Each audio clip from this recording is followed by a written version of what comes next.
Hello जी, राम राम जी। तो आज भैया मेरी आँख खुल गई थी 1:48 पर, क्योंकि मुझे करनी थी अपनी ड्यूटी। क्योंकि कुछ दिन पहले हमारे साथ ऐसा हुआ जिसकी वजह से हमें देनी पड़े रात में ड्यूटी।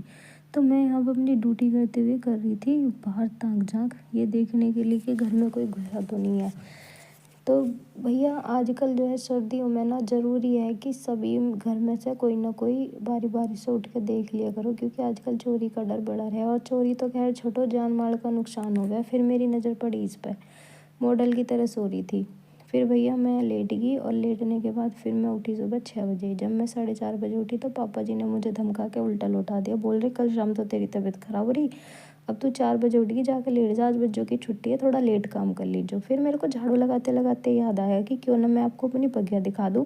तो ये मेरी छोटी सी बगिया है, ये है मड़बे का पेड़ और ये बोया हुआ है मैंने धनिया। बोया तो मैंने घना ही था, लेकिन आधा बालकों ने ख़राब कर दिया, इसमें घुस घुस गए।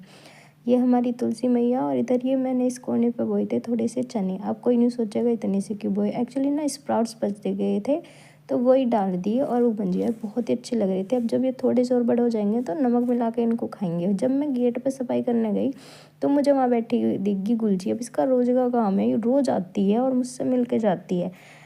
अब इसको मेरे से प्यार है कि नहीं है ये मुझे नहीं पता, लेकिन मेरे को इससे बहुत प्यार है।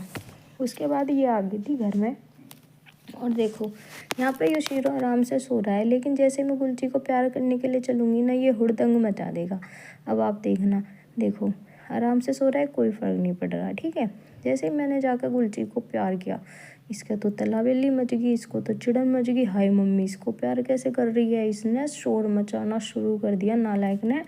और इसको देखो कितनी जलन हो रही है। और यहाँ पे ये बेचारी लेट गई थी, क्योंकि इसको मैं खुजली कर रही थी ना, तो ये चाहती थी मैं इसको और सहलाऊँ, ठीक है। देखो इसने क्या दबंगाई मचा दी भैया, भूही भू मचा दी, उस बेचारी का लेटना हराम कर दिया। फिर मैंने भी सोचा कि चल अब इतना क्यों इसको चिढ़ाना। फिर मैं इसको छोड़कर उसके पास चली गई, और जैसे मैं इसके पास गई ना तो इसका मुंह बन गया। अब बताओ मैं अकेली जान किस किस को संभाल लूँ। फिर मैं यहाँ से उसको, जब मैंने देखा कि ज़्यादा चिड़न हो रही है, तो मैंने गुलची को बोला कि भाई तू बढ़िया समझदार है, मुझे उसके पास जाने दे। फिर मैं इस नालायक के पास आ गई थी, तो देखो कैसे गुस्सा दिखा रहा था मुझे कि आप उसकी मम्मी क्यों बनी। भैया मैं तेरी मम्मी हूँ, उसकी मम्मी नहीं हूँ, ठीक है। खैर उसकी भी बन जाऊंगी तो जब भी क्या जा रहा है, तेरी तो जब भी रहूंगी। देखो अब उसको ना दिख रहा है ऐसे घूर घूर के देख मम्मी मेरे पास वापस आ गई। खैर इसको सहलाने के बाद फिर मैं चली जा रही थी ऊपर। मैंने इससे बोला कि भाई अब ठीक है, इतना प्यार बहुत है, इससे ज़्यादा मेरे से होगा कोई नहीं। फिर मैं ऊपर चली गई थी। ऊपर जाते हुए मैंने इसको बोला बाय। इसी बीच माहिर नहा लिया था और मैं जाके लगाने लगी थी ऊपर पोछा। अब आप सोचो इतने बड़े घर में झाड़ू और पोछा करने में आदमी की कमर टूटेगी क्या ना टूटेगी। खैर कोई बात है ना, अब कमर तो एक बार टूटेगी, लेकिन सुकून तो सारे दिन मिलेगा, क्योंकि अपने घर को सफ़ा देख के जितना सुकून एक औरत ना आवे ना और किसी ने नहीं आता। फिर यहाँ पे मैंने देखा कुंभकर्ण की पीढ़ी के 2 सदस्य बड़े आराम से सो रहे थे। फिर मैं पोछा मारते हुए चली गई थी नीचे, और विन ने मुझे ऊपर से कर लिया रिकॉर्ड। नीचे पोछा मार लिया मैंने, इसी बीच नहा लिया था माहिर, ठीक है भैया ना। माहिर नहा धो कर चल दिया था तुलसी जी की पूजा करने।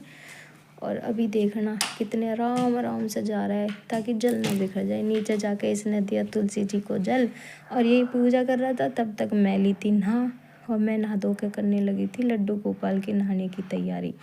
मैंने लड्डू गोपाल जी के नहाने की करी पूरी तैयारी, पूरे कपड़े वपड़े और श्रृंगार उनका निकाल के रख दिया था। नहा धो के अपने लड्डू गोपाल को इत्र लगाया। इत्र की सेवा करने के बाद उनको श्रृंगार सेवा की, श्रृंगार सेवा करने के बाद की फूल सेवा। और बस इसी के साथ मेरा मॉर्निंग ब्लॉग ख़त्म हो जाता है। और यहाँ पर ये बसंती ढूंढ रही है अपने नहाने के लिए कपड़े। Bye bye.